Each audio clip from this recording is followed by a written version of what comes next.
Well, hello, Glue Troopers, and welcome back to the TARDIS. So,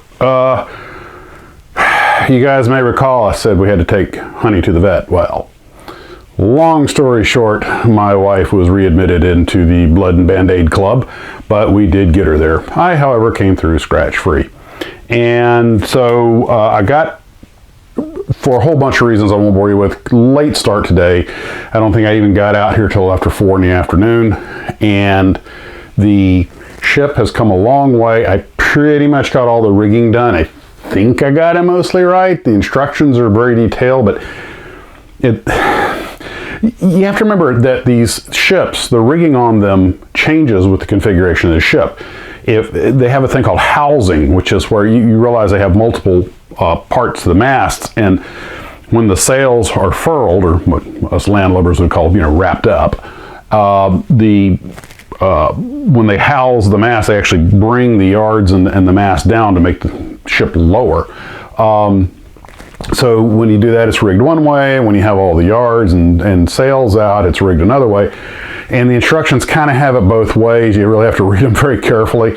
But I think I got it for, all 9 yards out and a couple of sails. I think I got what we call a rope, or a line they call a sheet. So I got most of the sheets on there, I think pretty much close to right. And it was a learning experience and a half. I knew a little bit about the old square riggers before I did this. I certainly learned a lot more doing it. And I took the requisite number of shortcuts. Those of you who had mentioned that this thing was like the Felixstowe, you're right. The Felixstowe, I don't really know which one had more rigging. I think the Felixstowe probably had more rigging and more delicate. This had better access, but still, this was a challenge. And I used the actual thread that came with it because, as I mentioned, my easy line was just too thin. It would have been so off scale. I mean, you would hardly been able to see it. But definitely had my share of misfires and breaking things, but it's coming along. So I'm going to let it harden overnight, and then tomorrow I will paint it, add a few little bits and bobs like the anchors and the crew members and things like that, and place them around. But don't speak too soon, but I think I got the hard part done. And also some packages came in the mail today, so I have opened them, but let's take a looky-see. Okay. This is from Sal in Bayshore, New York.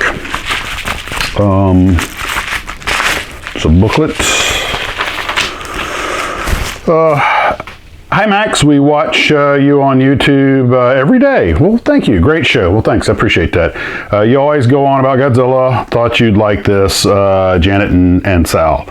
You can use my name. Okay, Janet and Sal.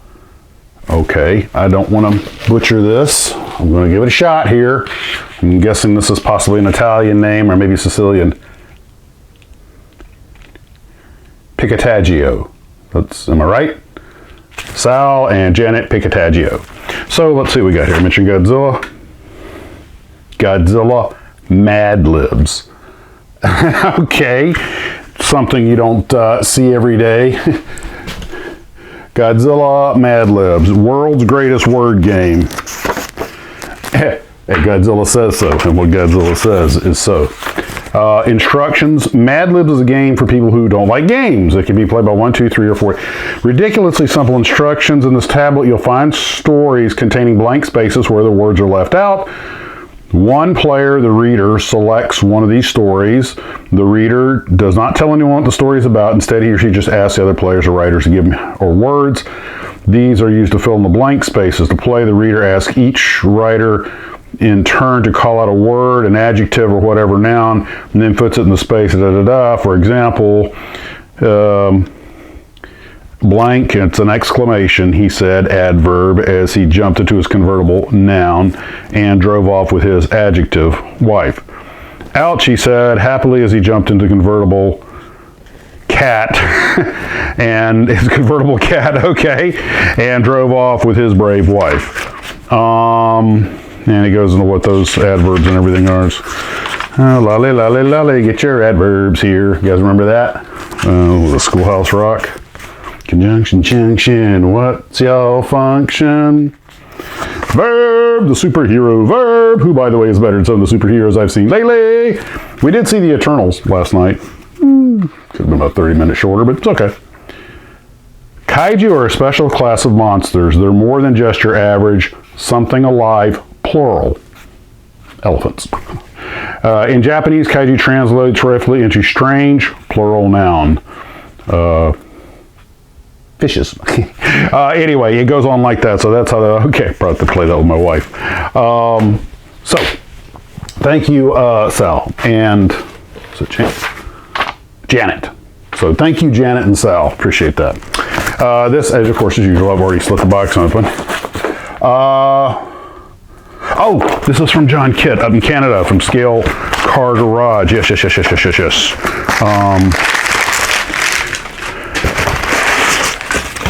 Yes, okay. Oh, there's some little figures here. Oh, yeah, the camera figures and everything. All right, like a camera crew and everything. I was expecting this. If you guys like this channel, you'll like Scale Car Garage, John Kitt's channel up in Canada. Dear Max, please find enclosed the 112 scale Team Manager by Tamiya for your 112 scale Caterham, which is right here. I also included a couple 132nd scale figures that I cast. I thought you might be able to use for some diorama project and cinematic models. Oh yeah. Oh, the wheels are already turning. Okay. Thanks again for all you do. I'm one of the many who enjoy your channel. Keep them coming. All the best, John. Thanks, John. And this 112 scale character, of course, we'll go with the Caterham. I'm going to see if I can modify him to actually sit in the car. I can do something with this, I'm sure, to pose for photos. Now I need to put this right here.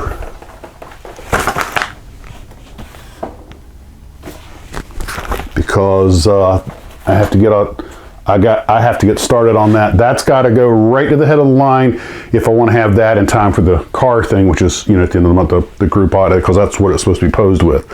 So, I'm not sure how long it'll take me to put that together, but we'll see. I'll work on it, and then you know what? I'm not going to show it to you because it's supposed to be for the group auto build, so I'm going to save whatever I do with that for the group auto build. Haha, that's what I'll do. Yes.